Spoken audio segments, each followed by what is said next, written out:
In my experience, the thing you have to pay most attention to, and Edgar touched on this as well, is integrity. In the 118 companies I've been involved in, I've dealt with 3 bad people. To say that those were painful experiences would be an understatement. But we'll try to give some questions that might help you in catching them.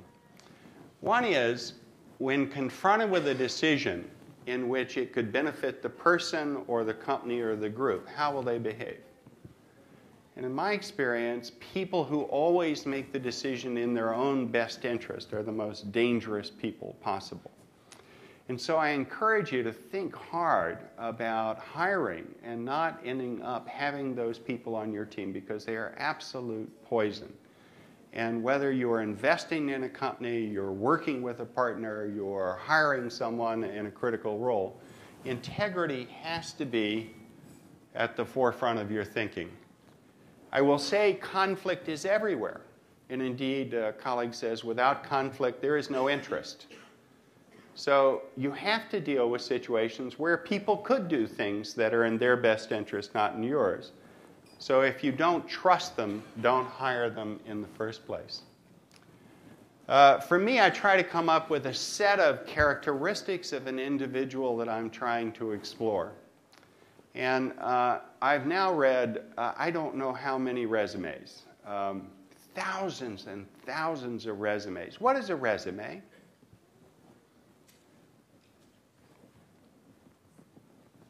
This is the audience participation part of it.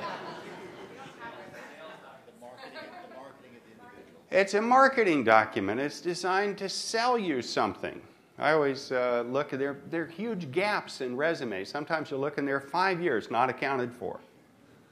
Because they don't talk about failures. They talk about a description of how they would like to be seen, not how they are.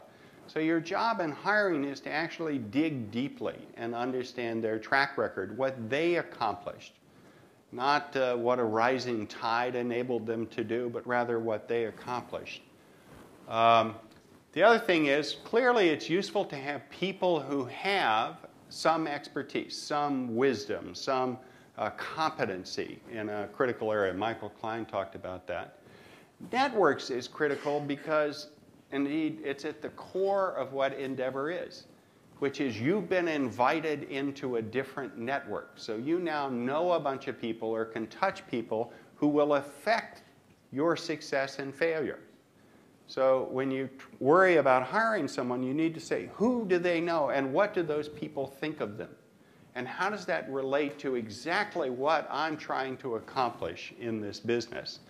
And finally, attitude. This also relates to character, because a person's attitude is actually what will happen, what will affect, in many ways, how productive they are in your venture.